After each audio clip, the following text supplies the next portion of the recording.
ಎಲ್ಲರಿಗೂ ನಮಸ್ಕಾರ. ಇದು ಸುದ್ದಿ ವಿಶ್ಲೇಷಣೆ. ನಾನು ಶಶಿಧರ್ ಭಟ್. ನಾನಿವತ್ತು ತುಂಬ ದುಃಖದಿಂದ ಮಾತನಾಡ್ತಾ ಇದ್ದೇನೆ. ಅದಕ್ಕೆ ಕಾರಣ, ಪತ್ರಿಕೋದ್ಯಮದಲ್ಲಿ ನಾನು ಗುರು ಎಂದು ಪರಿಗಣಿಸಿದ ಕೆ ಸತ್ಯನಾರಾಯಣ ಅವರು ಇವತ್ತು ನಮ್ಮನ್ನು ಬಿಟ್ಟು ಅಗಲಿದರು. ಅವರಿಗೆ 86 ವರ್ಷ ವಯಸ್ಸಾಗಿತ್ತು. ಅವರ ಜೊತೆಗಿನ ನನ್ನ ಒಡನಾಟ ಪತ್ರಿಕೋದ್ಯಮದಲ್ಲಿ ನನಗೆ ದಾರಿಯನ್ನು ತೋರಿಸ್ತು. ಅಷ್ಟೇ ಅಲ್ಲ, ಒಬ್ಬ ಪತ್ರಿಕೋದ್ಯಮಿ ಹೇಗೆ ಇರಬೇಕು ಅನ್ನುವುದಕ್ಕೆ ನನಗೆ ಮಾದರಿ ಕೆ ಸತ್ಯನಾರಾಯಣ ಅವರು. ಕನ್ನಡ ಪತ್ರಿಕೋದ್ಯಮದಲ್ಲಿ ಅವರು ಕುಳ್ಳ ಸತ್ಯ ಅಂತಲೇ ಹೆಸರಾಗಿದ್ದರು. ವಾಮನ ಮೂರ್ತಿ ಅವರು. ಆದರೆ ಅವರು ಪತ್ರಿಕೋದ್ಯಮದಲ್ಲಿ ಅವರು ತ್ರಿವಿಕ್ರಮ. ಅವರು ಎಂದೂ ಕೂಡ ಯಾವುದೇ ರಾಜಕಾರಣಿಗಳ ಜೊತೆ ಸಂಬಂಧವನ್ನು ಇಟ್ಟುಕೊಂಡಿರಲಿಲ್ಲ. ಸಂಪರ್ಕ ಇತ್ತು, ಹಾಗೆಯೇ ಅವರಿಗೆ ಒಲವು ನಿಲುವುಗಳಿದ್ದರು. ಕೆಲವು ರಾಜಕಾರಣಿಗಳು ಅವ್ರಿಗೆ ಇಷ್ಟ ಆಗ್ತಿತ್ತು, ಕೆಲವು ರಾಜಕಾರಣಿಗಳು ಇಷ್ಟ ಆಗ್ತಿರಲಿಲ್ಲ. ಆದರೆ ಎಂದೂ ಅವರು ಯಾವುದೇ ರಾಜಕಾರಣಿಯ ಬಾಲಂಗೋಚಿಯಾಗಿಲ್ಲ, ಭಟ್ಟಂಗಿ ಆಗಿರಲಿಲ್ಲ. ಆ ತಮ್ಮ ವಾಮನ ಮೂರ್ತಿಯಾಗಿದ್ದ ಅವರು ಸದಾ ಒಂದು ನೆಹರು ಜುಬ್ಬಾವನ್ನು ಹಾಕ್ಕೋತಾ ಇದ್ದರು. ಹಾಗೆಯೇ ಒಂದು ಚೀಲ, ಹಳೆ ಕಾಲದಲ್ಲಿ ಸಾಹಿತಿಗಳು ಇವರು ಹಾಕ್ತಾ ಇದ್ದಂಥ ಒಂದು ಚೀಲ. ಆ ಚೀಲದ ಒಳಗಡೆ ಹಲವು ಪತ್ರಿಕೆಗಳನ್ನು ಇಟ್ಟುಕೊತಾ ಇದ್ದರು. ಅವರು ಪತ್ರಿಕೋದ್ಯಮದಿಂದ ನಿರ್ಗಮಿಸುವವರೆಗೆ ಅವರು ಸ್ವಂತದಾದ ಕಾರ್ ಇರಲಿಲ್ಲ ಅವರಿಗೆ. ಅವರು BTS ಅವಲಂಬಿತರು ಅಂತ. ಬಸ್ ಸ್ಟ್ಯಾಂಡ್ನಲ್ಲಿ ನಿಂತ್ಕೊಂಡು ಅವರು ಆ ಕಡೆ ಈ ಕಡೆ ಲೆಕ್ಕ ಹಾಕ್ತಿದ್ರು. ಏನೋ ತಮ್ಮೊಳಗೆ ತಾವು ಮಾತನಾಡ್ತಾ ಇದ್ದರು. ಯಾವುದೋ ಬಸ್ ಇಟ್ಕೊಂಡು ಅವರು ಜಯನಗರದ LIC ಕಾಲೋನಿಯಲ್ಲಿ ಮನೆ. ರಾತ್ರಿ ಹೊತ್ತು ಕಚೇರಿಯಲ್ಲಿ ಅವರಿಗೆ ವಾಹನವನ್ನು ಒದಗಿಸ್ತಿದ್ರು. ಬೆಳಗ್ಗೆ ಬರ್ತಾ ಇದ್ದಿದ್ದು BTS ಬಸ್ನಲ್ಲಿ. ಸತ್ಯ, ಅವರು ಯಾವುದೇ ಒಂದು ಪತ್ರಿಕಾಗೋಷ್ಠಿಗೆ ಹೋದರೆ ಪತ್ರಿಕಾಗೋಷ್ಠಿಗಳನ್ನು ಕರೆದ ರಾಜಕಾರಣಿಗಳಿರ್ತಾರಲ್ಲ, ಆ ರಾಜಕಾರಣಿಗಳು ಒಂಥರ ಭಯ ಆಗ್ತಾಯಿತ್ತು. ಸತ್ಯ ಏನು ಕೇಳ್ಬಿಡ್ತಾರೋ ಏನೋ.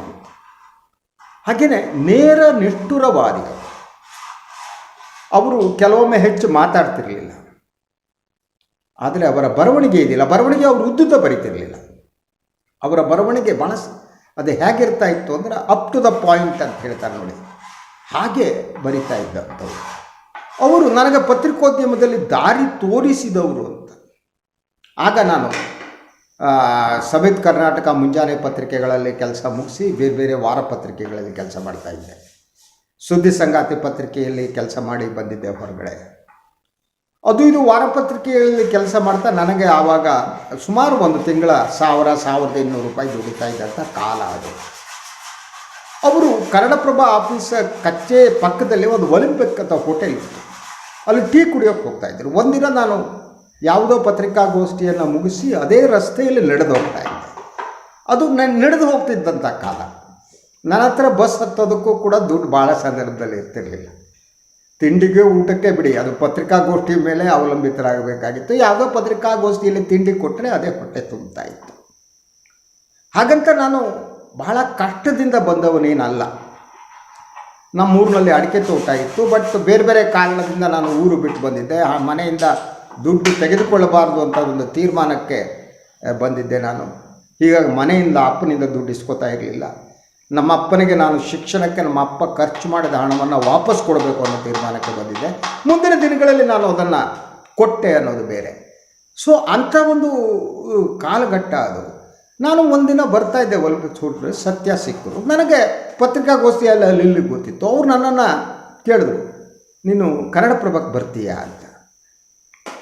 ನಾನು ಯೋಚನೆ ಮಾಡಿ ನೋಡಿ, ಬಂದರೆ ನಿಮಗೆ ಈಗ ತಿಂಗಳಿಗೆ ಸಂಬಳ 2,800 ರೂಪಾಯಿ ಸಿಗುತ್ತೆ, ಪ್ರೊಬೇಷನರಿ ಆಧಾರದ ಮೇಲೆ ನಿಮಗೆ ನೇಮಕ ಮಾಡ್ಕೋತೀವಿ ಅಂತ.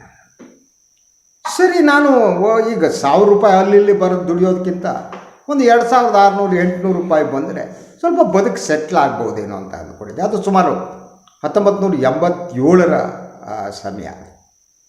ಸೊ ಸರಿ ಅಂತ ಅಂದೆ. ನಾನು ಮರುದಿನ ಕನ್ನಡಪ್ರಭ ಆಫೀಸಿಗೆ ಮೊದಲ ಬಾರಿಗೆ ಹೆಜ್ಜೆ ಇಟ್ಟವನು ನೇರವಾಗಿ ಸಂಪಾದಕರ ನಾನು ನೋಡೋದಕ್ಕೆ ಹೋದೆ. ಖಾದ್ರಿ ಶ್ಯಾಮಣ್ಣ ಕುಳಿತಿದ್ದರು ಅಲ್ಲಿ. ಹೋಗಿ ಅವರನ್ನು ನೋಡಿದೆ. ಹೀಗೆ ಬರೋದಕ್ಕೆ ಹೇಳಿದರು ಕೆಲಸಕ್ಕಾಗಿ ಅಂದೆ. ಖಾದ್ರಿ ಶ್ಯಾಮಣ್ಣ ದುಡೂತಿ ಆಸಾಮಿ ನನ್ನತ್ತ ಹಿಂಗೆ ನೋಡೋದು. ಆಯಿತು ಬಾ ಟ್ರೇನಿ ಬಾ ಅಂದರು. ನಾನು ಹೇಳಿದೆ ಸರ್ ನಾನು ಟ್ರೇನಿ ಆಗಿ ಬರೋದು ಹೇಗೆ? ನಾನೀಗಾಗಲೇ ಮುಂಜಾನೆ ಪತ್ರಿಕೆಯಲ್ಲಿ ಮುಖ್ಯ ವರದಿಗಾರನಾಗಿ ಕೆಲಸ ಮಾಡಿದ್ದೇನೆ, ಸಮಿತ್ ಕರ್ನಾಟಕದಲ್ಲಿ ಕೆಲಸ ಮಾಡಿದ್ದೇನೆ, ಬೇರೆ ಬೇರೆ ವಾರ ಪತ್ರಿಕೆಯಲ್ಲಿ ನಾನು ಬರೆದಿದ್ದೇನೆ. ಸೊ ನಾನು ಬರೆದ ಲೇಖನಗಳನ್ನು ಬೇಕಾದರೆ ತಮಗೆ ತಲುಪಿಸ್ತೀನಿ, ಅಗತ್ಯ ಇಲ್ಲ. ನೀನು ಟ್ರೇನಿ ಆಗಿ ಬರೋದಿದ್ದರೆ ಬಾ, ಇದ್ದರೆ ನಿನಗೆ ಕೆಲಸ ಇಲ್ಲ ಅಂದರು ಖಾದ್ರಿ ಶ್ಯಾಮಣ್ಣ. ಬೇಸರ ಆಯಿತು. ಆಗಲೇ 5-6 ವರ್ಷ ಪತ್ರಿಕೋದ್ಯಮದಲ್ಲಿ ಕೆಲಸ ಮಾಡಿ ಟ್ರೇನಿ ಆಗಿ ಹೋಗೋದಿದೆಯಲ್ಲ, ಟ್ರೇನಿ ಅಂದರೆ ಆವಾಗ ಸಂಬಳನೂ ಕೊಡ್ತಿರಲಿಲ್ಲ ಜಾಸ್ತಿ, ಅಲ್ಲಿ ಇಲ್ಲಿ ಬಾರದು ಬದುಕಬಹುದು ಅಂತ ಅಂದುಕೊಂಡು ಕನ್ನಡಪ್ರಭ ಮೆಟ್ಟಿಲಿಳಿದು, ಹಾಗಿದ್ರೆ ಆಗಲ್ಲ ಅಂಥೇಳಿ ಮೆಟ್ಟಿಲಿಳಿದು ಕೆಳಗಡೆ ಹೋಗ್ತಾ ಇದ್ದೆ. ಅದು ಒಂದು 11:30-12 ಗಂಟೆ ಸಮಯ. ಸತ್ಯನಾರಾಯಣ ಬರ್ತಾಯಿದ್ರು. ಎದುರಿಗೆ ಸಿಕ್ಕಿದ್ರು. ನೋಡಿದೆ ಅಂದರು. ಸಂಪಾದಕರನ್ನು ನೋಡಿದೆ. ಹೀಗೆ ಹೇಳಿದ್ರು, ಸರ್ ನಾ ಟ್ರೇನಿ ಆಗಲ್ಲ, ಹೀಗೆ ಬರೋದಕ್ಕಾಗಲ್ಲ ಅಂತ ಅಂದೆ. ನೀವು ಹೋಗಿ ಮೊದಲು ನಾನು ಮಾತನಾಡಿದ್ದೀನಿ, ಮ್ಯಾನೇಜರ್ ಹತ್ರ ಹೋಗಿ ನೋಡಿ, ನೀವು ಸಂಪಾದಕರು ನೋಡಿ ಅಂತ ಹೇಳಿಲ್ಲ, ಮ್ಯಾನೇಜರ್ ನೋಡಿ ಅಂತ ಹೇಳಿದ್ರು. ನಾನು ಸರಿ ಅಂತ ಅವ್ರ ಜೊತೆಗೆ ಹಾಗೆ ಬಂದು ಕನ್ನಡಪ್ರಭ ಇಂಡಿಯನ್ ಎಕ್ಸ್ಪ್ರೆಸ್ ಮ್ಯಾನೇಜರ್ ಅವ್ರನ್ನ ಹೋಗಿ ನೋಡಿದೆ. ಅವರು ಒಂದು 15-20 ನಿಮಿಷಗಳ ಕಾಲ ನನ್ನ ಮೇಲೆ ಉಪದೇಶ ಮಾಡಿದ್ರು. ನೀವು ಕನ್ನಡಪ್ರಭ ಸೇರಿದ ಮೇಲೆ ಬೇರೆ ಪತ್ರಿಕೆಗಳಿಗೆ ಬರೆಯೋ ಆಗಿಲ್ಲ, ನೀವು ಕನ್ನಡಪ್ರಭಕ್ಕೆ ಮಾತ್ರ ಬರೀಬೇಕು, ಹೀಗೆ ನೀತಿ ನಿಯಮಗಳನ್ನೆಲ್ಲ ಹೇಳಿದರು. ಅವರು ಮ್ಯಾನೇಜರ್ ಶಂಕರನ್ ನಾಯರ್ ಅಂತ. ಅವರು ಒಂದು ರೀತಿಯ ಕನ್ನಡಪ್ರಭ ಇಂಡಿಯನ್ ಎಕ್ಸ್ಪ್ರೆಸ್ನ ಆಧಾರ ಸ್ತಂಭ ಆಗಿದ್ದರು.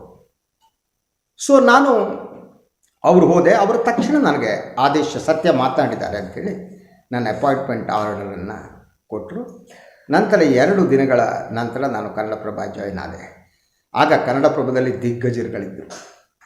ರಾಮ್ ಪ್ರಸಾದ್ ಅಂತ ಇದ್ದರು, ಹಾಗೆಯೇ ಗರುಣಗಿರಿ ನಾಗರಾಜ್ ಇದ್ದರು, ಪಟ್ಟಾಭಿ ಇದ್ದರು, ಡಿ ಮಹದೇವಪ್ಪನವರಿದ್ದರು, ಡಿ ಉಮಾಪತಿಯವರು ಇದ್ದರು. ಹೀಗೆ ಎಲ್ಲರೂ ಕೂಡ ಪತ್ರಿಕೋದ್ಯಮದ ದಿಗ್ಗಜಗಳೇ. ನಾನು ಒಬ್ಬ ಸಾಮಾನ್ಯ ಮನುಷ್ಯ. ನಾನು ಪತ್ರಿಕೋದ್ಯಮದಲ್ಲಿ ಬದುಕು ಕಟ್ಟಿಕೊಳ್ಬೇಕು ಅಂತ ಬಂದವನು.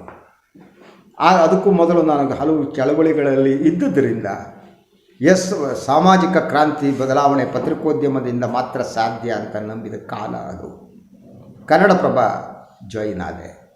ಇದು ಆದ ಮೇಲೆ ನಾನು ಜೂನಿಯರ್ ಆಗಿದ್ದರೂ ಕೂಡ ಸತ್ಯ ನನಗೆ ಒಂದು ರಾಜಕೀಯ ಪ್ರೆಸ್ ಕಾನ್ಫರೆನ್ಸ್ಗಳಿಗೆ ಹಾಕತೊಡಗಿದರು.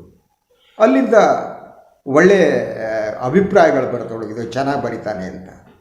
ಒಂದಿನ ಖಾದ್ರಿ ಶ್ಯಾಮಣ್ಣವ್ರಿಗೂ ನನ್ನ ಮೇಲೆ ಸಿಟ್ಟಿತ್ತು. ಅದರ ಒಂದು ರಾಮಕೃಷ್ಣ ಹೆಗಡೆಯವರ ಪತ್ರಿಕಾಗೋಷ್ಠಿಗೆ ನನ್ನನ್ನು ಕಳಿಸಿದರು. ನಾನು ಆ ಪತ್ರಿಕಾಗೋಷ್ಠಿಯಿಂದ ಬಂದ ತಕ್ಷಣ ನನಗೆ ಗೊತ್ತಿಲ್ಲ, ಖಾದ್ರಿ ಶ್ಯಾಮಣ್ಣ ಒಳಗೆ ಕರೆದ್ರು ಚೇಂಬರಿಗೆ. ಬೈದಿಂದ ಹೋದೆ. ಯಾಕಂದರೆ ನಾನು ಖಾದ್ರಿ ಶ್ಯಾಮಣ್ಣವರಿಗೆ ನಾನು ಬರುವುದು ಇಷ್ಟ ಇರಲಿಲ್ಲ ಅನ್ನೋದು ನನ್ನ ಆ ಕಾಲದ ಚಿಂತನೆ ಆಗಿತ್ತು. ನಾನು ಒಳಗಡೆ ಹೋದೆ. ಖಾದ್ರಿ ಶ್ಯಾಮಣ್ಣವ್ರು ಕೂತಿದ್ದರು. ಏನಯ್ಯ ತುಂಬ ಚೆನ್ನಾಗಿ ಬರೆಯುತ್ತೀಯ ಅಂತೆ ಅಂತ ಅಂದರು. ಥ್ಯಾಂಕ್ಸ್ ಅಂದೆ. ನೀವು ಹೆಗಡೆಯವರ ಪತ್ರಿಕಾಗೋಷ್ಠಿಯಲ್ಲೂ ತುಂಬ ಚೆನ್ನಾಗಿ ಬರೆದಿದ್ದೀರಿ ಅಂತೇಳಿ ಹೆಗಡೆಯವರೇ ಫೋನ್ ಮಾಡಿ ಹೇಳಿದರು ಅಂತಂದರು. ಅದಾದಮೇಲೆ ಖಾದ್ರಿ ಶ್ಯಾಮಣ್ಣ ಸತ್ಯ ಅವರಿಗೆ ಹೇಳಿದರು, ಎಲ್ಲ ರಾಜಕೀಯ ವರದಿಗಾರಿಕೆ ಏನಿದೆ ಇವನಿಗೆ, ಈ ಹುಡುಗನಿಗೆ ಹಾಕಿ ಚೆನ್ನಾಗಿ ಬರೀತಾನೆ ಅಂತ ಎಲ್ಲರೂ ಹೇಳ್ತಿದ್ದಾರೆ ಅಂದರು. ಸತ್ಯ ಆ ಮೂಲಕ ನನ್ನನ್ನು ಒಬ್ಬ ರಾಜಕೀಯ ವರದಿಗಾರನನ್ನಾಗಿ ರೂಪಿಸಿದರು.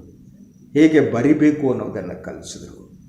ಮತ್ತು ಅವರೇ ನನಗೆ ಕಲಿಸಿದ ಪಾಠ, ರಾಜಕಾರಣಿಗಳ ಜೊತೆ ಸಂಪರ್ಕ ಇರಲಿ, ಸಂಬಂಧ ಇರಕೂಡದು ಅಂತ. ರಾಜಕೀಯ ಪಕ್ಷಗಳ ಜೊತೆ ಸಂಪರ್ಕ ಇರಲಿ, ಸಂಬಂಧ ಇರಕೂಡದು. ಯಾವ ಕಾಲಕ್ಕೂ ಕೂಡ ನೀನು ರಾಜಕಾರಣಿಗಳನ್ನು ನಿಮ್ಮ ವೈಯಕ್ತಿಕ ಇದಕ್ಕೆ ಬಳಸ್ಕೋಬೇಡ. ನೀನು ಒಂದು ಸಾಕ್ಷಿ ಪ್ರಜ್ಞೆಯಂತೆ ಇರು ಅನ್ನೋದನ್ನು ಸತ್ಯ ನನಗೆ ಕಲಿಸಿದರು. ಆ ಮೂಲಕ ರಾಜಕಾರಣಿಗಳು ಕೂಡ ನನ್ನ ಬರವಣಿಗೆಯನ್ನು ಗುರುತಿಸುವಂತೆ ಅವರು ನನಗೆ ಮಾಡಿದರು. ಅದಾದ ಮೇಲೂ ಕೂಡ ನಾನು ಕನ್ನಡಪ್ರಭವನ್ನು ಬಿಟ್ಟು ಟಿ ವಿ ಮಾಧ್ಯಮಕ್ಕೆ ಬಂದ ಮೇಲೆ ಹಲವು ಸಂದರ್ಭಗಳಲ್ಲಿ ನಾನು ಕೆಲಸ ಮಾಡುವ ಸಂಸ್ಥೆಗಳ ಜೊತೆ ಜಗಳ ಮಾಡಿ ಹೊರಗೆ ಬಂದಾಗ ಮೊದಲು ಫೋನ್ ಮಾಡ್ತಿದ್ದವರು ಸತ್ಯ. ಅವರು ಫೋನ್ ಮಾಡಿಬಿಟ್ಟು ಏನ್ರಿ ಕೆಲಸ ಬಿಟ್ಟರಂತೆ ಅಂತ. ಹೌದು ಬಿಟ್ಟೆ. ಅವರು ಯಾಕೆ ಕೆಲಸ ಬಿಡಬಾರ್ದಿತ್ತು ಅಂತ ನನಗೆಂದೂ ಹೇಳಿಲ್ಲ. ಆದರೆ ನನಗೆ ಕೆಲಸ ಬಿಟ್ಟಾಗಲೆಲ್ಲ, ನಾನು ಕೆಲಸವನ್ನು ಕಳೆದುಕೊಂಡಾಗ, ನಾನು ಬೀದಿಯಲ್ಲಿ ಬಂದು ನಿಂತಾಗ, ನನ್ನ ಕೈಯಲ್ಲಿ ದುಡ್ಡು ಇಲ್ಲದಿರುವಂಥ ಸಂದರ್ಭದಲ್ಲಿ ಯಾವ ಸಂದರ್ಭದಲ್ಲಿ ಇದ್ದರೂ ಮೊದಲ ಸಾಂತ್ವನದ ಮಾತು ನನಗೆ ಬರ್ತಾ ಇದ್ದುದು ಕೆ ಸತ್ಯನಾರಾಯಣ ಅವರಿಂದ. ಇನ್ನೇನು ಮಾಡ್ತೀರಿ? ಎಸ್. ನಂತರ ಎಲ್ಲೋ ಪ್ರೆಸ್ ಕ್ಲಬ್ನ ಹೇಳ್ತಿದ್ರು, ನೀವು ಕೆಲಸ ಬಿಟ್ಬಿಟ್ರಂತೆ, ಜಗಳ ಮಾಡಿದ್ರಂತೆ ಅಂತ. ಇದು ಒಂದು ರೀತಿಯ ಸತತವಾಗಿ ನಡೀತಾ ಹೋಗ್ತಾನೆ ಇತ್ತು. ಈಗ ಸುಮಾರು 1 ವರ್ಷದ ಹಿಂದೆ ಕಾಣುತ್ತೆ ನನಗೆ ಫೋನ್ ಮಾಡಿದರು. ನಾನು ಯಥಾ ಪ್ರಕಾರ ಸುದ್ದಿ ಟಿ ವಿ ನಿಂತು ಹೋಗಿತ್ತು. ಆವಾಗ ಅವ್ರು ಹೇಳಿದರು, ತುಂಬ ಕಷ್ಟ ಕಂಡ್ರಿ ಇವತ್ತಿನ ಪತ್ರಿಕೋದ್ಯಮ ಅಂದರು, ಮತ್ತು ನಿಮ್ಮನ್ನೆಲ್ಲ ಟಾರ್ಗೆಟ್ ಮಾಡ್ತಾರೆ ಅಂತ ಗೊತ್ತು, ಸುದ್ದಿ ಟಿ ವಿನ ಮುಚ್ಚಿದ್ದು ಯಾರು ಅನ್ನೋದು ಗೊತ್ತು, ಯಾರು ನಿಮ್ಮ ಸಂಸ್ಥೆ ಮೇಲೆ ರೈಡ್ ಮಾಡಿಸಿದ್ರು ಅನ್ನೋದು ಗೊತ್ತು, ಹೆದರಬೇಡಿ ಅಂತ ನನಗೆ ಧೈರ್ಯ ತುಂಬಿದವರು ಸತ್ಯನಾರಾಯಣ. ಅದರಂತೆ ನೀವು ಇನ್ನೇನೋ ಮಾಡ್ತೀರಿ, ನನ್ನ ನಂಬಿಕೆ ಇದೆ ಅಂತ ಹೇಳಿದವರು ಸತ್ಯನಾರಾಯಣ. ಆ ಸಂದರ್ಭದಲ್ಲೇ ಕಾಣುತ್ತೆ, ಒಂದಿನ ಅವ್ರ ಮನೆಗೆ ನಾನು ಹೋದೆ, ಕಾಫಿ ಕುಡಿದು ಮಾತನಾಡಿ ಬಂದೆ. ಆದರೆ ಅವಾಗ ಅವ್ರಿಗೆ ಸ್ವಲ್ಪ ಕಿವಿ ಕೇಳ್ತಿರಲಿಲ್ಲ. ಮತ್ತೆ ಹೋಗಬೇಕು ಅಂದ್ಕೋತಿದ್ದೆ. ಈಗ ಕೆಲವು ದಿನಗಳ ಹಿಂದೆ ಕೂಡ ನಾನು ಇಮ್ರಾನ್ ಖುರೇಶಿ ಅಂತ ಅವರು ಇಂಡಿಯನ್ ಎಕ್ಸ್‌ಪ್ರೆಸ್ನಲ್ಲಿದ್ದರು, ಈಗ BBC ರೇಡಿಯೋಕ್ಕೆ ಕೆಲಸ ಮಾಡ್ತಾರೆ. ಅವರು ಕೂಡ ಸತ್ಯ ಅವ್ರ ಜೊತೆ ತುಂಬ ಆತ್ಮೀಯ ಸಂಬಂಧ ಇಟ್ಕೊಂಡು ಅವ್ರ ಹತ್ರ ಒಂದು ಸಲ ಹೋಗಿ ನೋಡ್ಕೊಬರ್ಬೇಕ್ರಿ ಸತ್ಯ ಅವರನ್ನು ಅಂದೆ. ಇಲ್ಲ, ಅವ್ರಿಗೆ ಸ್ವಲ್ಪ ಅವ್ರನ್ನ ಗುರುತಿಸೋಕ್ಕಾಗ್ತಾ ಇಲ್ಲ ಅಂದರು. ನನಗನ್ನಿಸ್ತು, ಈಗ ಹೋಗಿ ನಾನು ನಿಂತು ಅವ್ರು ನನಗೆ ಗುರುತಿಸದೇ ಇದ್ದರೆ ಹೇಗೆ, ಹೋಗಲಾ ಬೇಡವಾ ಅಂತ ಡೈಲಾಮ್ನಲ್ಲಿದ್ದೆ. ಇವತ್ತು ಬೆಳಗ್ಗೆ ಸತ್ಯ ಅವರು ನಮ್ಮನ್ನು ಅಗಲಿದ ಸುದ್ದಿ ಬಂತು. ನನಗೆ ಪತ್ರಿಕೋದ್ಯಮವನ್ನು ಮೌಲ್ಯವನ್ನು ಕಲಿಸಿದ ಗುರು, ಹೇಗೆ ಬರಿಬೇಕು ಅಂತ ಕಲಿಸಿದ ಗುರು, ಇಡೀ ಒಂದು ಘಟನೆಯನ್ನು ದೂರದಲ್ಲಿ ನಿಂತು ಅದನ್ನು ಹೇಗೆ ಗ್ರಹಿಸಬೇಕು ಅನ್ನೋದನ್ನು ಕಲಿಸಿದ ಗುರು, ಪತ್ರಿಕೋದ್ಯಮದ ಮೌಲ್ಯಗಳನ್ನು ನಾನು ಎಷ್ಟರ ಮಟ್ಟಿಗೆ ಇಟ್ಕೊಂಡಿದ್ದೀನಿ ಅಂತ ನಾನು ಹೇಳಲಾರೆ. ಆದರೆ ಸ್ವಲ್ಪ ಮಟ್ಟಿಗಾದರೂ ಇವತ್ತು ನಾನು ಸ್ವತಂತ್ರ ಪತ್ರಿಕೋದ್ಯಮವನ್ನು ಮಾಡ್ತಾ ಇದ್ದರೆ ಅದರ ಹಿಂದೆ ಸತ್ಯ ಇದ್ದಾರೆ. ಅವರು ಇವತ್ತು ಹೊರಟು ಹೋಗಿದ್ದಾರೆ. ಅವರು ಹೊರಟು ಹೋದವರು ಎಲ್ಲಿ ಹೋಗ್ತಾರೋ ಏನೋ ನಮ್ಗೆ ಗೊತ್ತಿಲ್ಲ ಸಾವಿನ ನಂತರ. ಆದರೆ ಅವರ ಆಶೀರ್ವಾದ ಮತ್ತು ಪ್ರೀತಿ ನನ್ನನ್ನು ಪತ್ರಿಕೋದ್ಯಮದಲ್ಲಿ ಉಳಿಯುವಂತೆ ಮಾಡುತ್ತೆ ಅಂತ ನಂಬಿದವರು ನಾನು. ಅವರ ಪ್ರೀತಿಯೇ ನನಗೆ ಶ್ರೀರಕ್ಷೆ. ಅವರು ನನ್ನ ಮೇಲೆ ಮಾಡಿದ ಆಶೀರ್ವಾದ ಮತ್ತು ನನ್ನ ಪತ್ರಿಕೋದ್ಯಮದಲ್ಲಿ ಬೆಳೆಸಿದ್ದಿದೆಯಲ್ಲ, ಅದು ನನ್ನ ಕೊನೆಯ ಉಸಿರಿರುವವರೆಗೂ ನನ್ನ ನೆನಪಿನಲ್ಲಿರುತ್ತೆ. ಯಾಕಂದರೆ ನನ್ನ ವ್ಯಕ್ತಿತ್ವದಲ್ಲೇ ಸತ್ಯ ಇದ್ದಾರೆ ಅಂತ ನಂಬಿದ್ದೇನೆ. ಸೊ ಎಲ್ಲರಿಗೂ ಒಳ್ಳೆಯದಾಗಲಿ. ನನ್ನ ಈ ವಾಹಿನಿಯನ್ನು ತಾವು ಲೈಕ್ ಮಾಡಿ, ಸಬ್ಸ್ಕ್ರೈಬ್ ಮಾಡಿ, ಸಹಾಯ ಮಾಡಿ. ಸ್ವತಂತ್ರ ಪತ್ರಿಕೋದ್ಯಮ ಯಾವ ದಾರಿಯನ್ನು ಕೆ ಸತ್ಯನಾರಾಯಣ ಅವರು ನನಗೆ ತೋರಿಸಿದ್ದಾರೋ ಆ ದಾರಿಯಲ್ಲಿ ನಾನು ಮುಂದುವರಿತೀನಿ. ಎಲ್ಲರಿಗೂ ಶುಭರಾತ್ರಿ. ನಮಸ್ಕಾರ.